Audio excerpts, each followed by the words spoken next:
नमस्कार दोस्तों। पार्लियामेंट में स्पीच हो या फिर ट्विटर पर झगड़ा हो, इन दिनों एक नाम हमेशा न्यूज में रहता है, महुआ मोइत्रा। ये टीएमसी की पढ़ी लिखी सांसद हैं और अपने बयानों से आग उगलती हैं। हाल ही में इन पर एक संगीन आरोप लगा है। आरोप ये कि इन्होंने पैसे लेकर संसद में सवाल पूछे हैं और आरोप ये कि 2 करोड़ रुपए लिए हैं। You have brought here, what this government has brought here today is not a women's reservation bill. It is a women's reservation rescheduling bill. ये आरोप बीजेपी के सांसद निशिकांत दुबे ने लगाया है।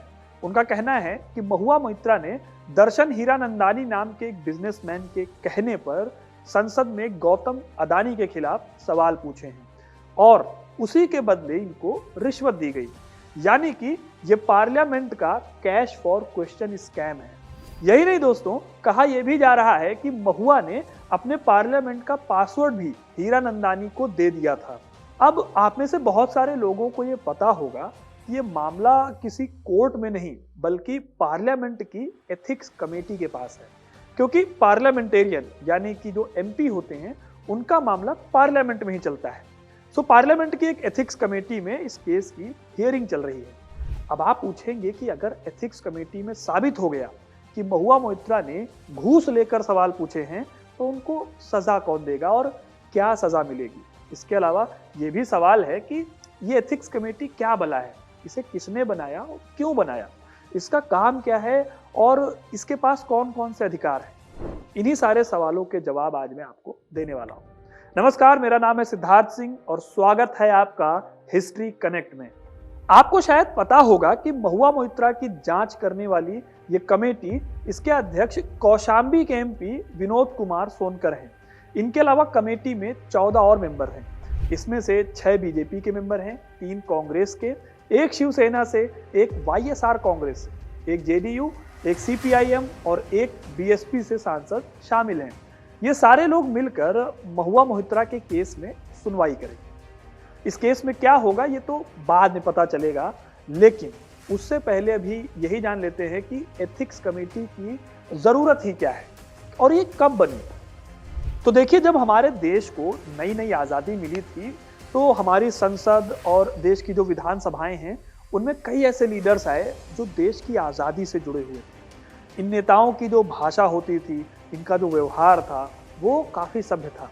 लेकिन धीरे धीरे टाइम बदला और राजनीति में एंट्री हुई ऐसे नेताओं की जो अपने रसूख और अपना धन बल या फिर गन बल उसके रास्ते संसद तक पहुंचने लगे। और तमाम ऐसे लोग भी आ गए जिसकी वजह से कई बार संसद की मर्यादा टूटने लगी। जो 90 का दशक था उसमें हालात और बिगड़ गए थे दोस्तों। इसीलिए संसद की पवित्रता को कायम रखने के लिए और सांसदों की जवाबदेही को तय करने के लिए वाइस प्रेसिडेंट और राज्यसभा के चेयरमैन के.आर. नारायणन ने 1997 में राज्यसभा की एथिक्स कमेटी बनाई। लेकिन ये कमेटी लोकसभा के लिए नहीं थी, ये सिर्फ राज्यसभा के लिए ही काम करती थी। आज लोकसभा में जो एथिक्स कमेटी है उसे बनाने का काम एक सर्वे से शुरू हुआ था। 1997 में ही पार्लियामेंट की प्रिविलेजेस कमेटी के कुछ मेंबर्स यूके, यूएस और ऑस्ट्रेलिया जैसे देशों में स्टडी करने गए कि वहां पर जो डिसिप्लिन का मामला है उसे कैसे मेंटेन किया जाता है। तो उनकी सिफारिशों के आधार पर साल 2000 में एक एडहॉक एथिक्स कमेटी बना दी गई थी। एडहॉक का मतलब होता है दोस्तों कि जब संसद को एथिक्स से रिलेटेड कोई केस देखना होगा तब वो कमेटी बनाई जाएगी और जैसे ही केस खत्म हो जाएगा तो कमेटी को भी खत्म कर दिया जाएगा। आगे चलकर 2015 में लोकसभा के अध्यक्ष जीएमसी बाल योगी ने इस कमेटी को परमानेंट कर दिया और इस टाइम पर बीजेपी की सरकार थी।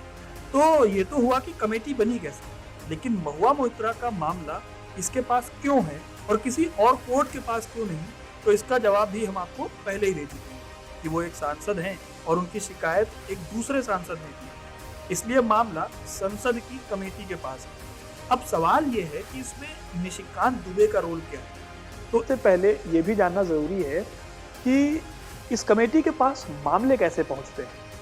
देखिए, हम या आप इस कमेटी के पास डायरेक्टली कोई शिकायत नहीं कर सकते, इसके पास कोई एमपी ही जा सकता है। मतलब यह है कि आपके पास भी किसी सांसद के खिलाफ अगर कोई सबूत है तो डायरेक्टली जाने की बजाय आप किसी दूसरे एमपी को सबूत दे सकते हैं और उसके खिलाफ कंप्लेन करा सकते हैं, जैसे कि महुआ मोइत्रा के केस में भी हुआ। इस केस में बीजेपी सांसद निशिकांत दुबे को सबूत देने वाले और उनकी शिकायत करने वाले सुप्रीम कोर्ट के वकील अनंत देहाद्रई हैं। अब एक बार अगर कोई ऐसे कंप्लेन कर देता है तो एमपी पहले वेरीफाई करेगा और फिर एक एफिडेविट देगा कि उसको जो शिकायत मिली है, जो एलिगेशंस हैं, वो गलत नहीं है। और दोस्तों, एमपी खुद भी कोई कंप्लेन कर सकता है अगर उसके पास कोई स्ट्रॉन्ग एविडेंस है तो। एक बार ये कंप्लेन फाइल होने के बाद लोकसभा अध्यक्ष एथिक्स कमेटी को पूरा केस दे देते हैं। अब कमेटी पूरी जांच करती है और जांच करने के बाद अपना फैसला सुनाती है। इस फैसले के बेसिस पर लोकसभा अध्यक्ष ये फैसला लेते हैं कि मेंबर के खिलाफ एक्शन क्या लेना है। अब अध्यक्ष या तो उस मेंबर को डांट लगा सकते हैं या फिर रिकमेंडेशंस पर उन्हें सस्पेंड कर सकते हैं या फिर पूरी तरह से उनकी सदस्यता को रद्द कर सकते हैं। आज तक एथिक्स कमेटी ने कई ऐसे केस हैंडल किए हैं और दोस्तों, इसमें से 2 केस जो है वो काफी चर्चा में रहे। एक था 2005 का केस जुड़ा था एक मीडिया ऑर्गेनाइजेशन के स्टिंग ऑपरेशन से। फर्जी कंपनी बनाई गई और कई पार्टीज के पास ये मीडिया ऑर्गेनाइजेशन गया, कहा कि आप हमारे लिए सवाल पूछेंगे तो संसद में हम आपको पैसे दे देंगे। इनमें से 11 सांसद ऐसे थे जिन्होंने ऑन कैमरा इस ऑफर को एक्सेप्ट कर लिया। फिर मीडिया ऑर्गेनाइजेशन ने ये स्टोरी अपने चैनल पर रन कर दी और पूरे देश में हंगामा मच गया। इस केस में एथिक्स कमेटी ने इन 11 सांसदों की सदस्यता को रद्द करने की सिफारिश की। वैसे बाद में इस फैसले को सुप्रीम कोर्ट में चैलेंज भी किया गया, लेकिन कोर्ट ने सजा कम नहीं की। इसी तरह साल 2016 में भी विजय माल्या, जो आज देश से भागकर लंदन में छिपकर बैठे हैं, उनकी मेंबरशिप को भी करप्शन के केस की वजह से रद्द कर दिया गया था। इसी साल यानी कि 2016 में राहुल गांधी पर भी एथिक्स कमेटी में केस गया था, जिसमें उन पर चार्जेस लगाए गए थे कि राहुल ने ब्रिटेन की सिटीजनशिप के लिए अप्लाई किया है। लेकिन बाद में पता चला कि सुब्रमण्यम स्वामी ने जो ये आरोप लगाए थे वो आरोप गलत है। लेकिन ऐसा नहीं है दोस्तों कि एथिक्स कमेटी के बनने से पहले किसी को करप्शन के केस में निकाला नहीं गया। साल 1951 में ही एचजी मुदगल को और 1976 में सुब्रमण्यम स्वामी को भी निकाला गया था।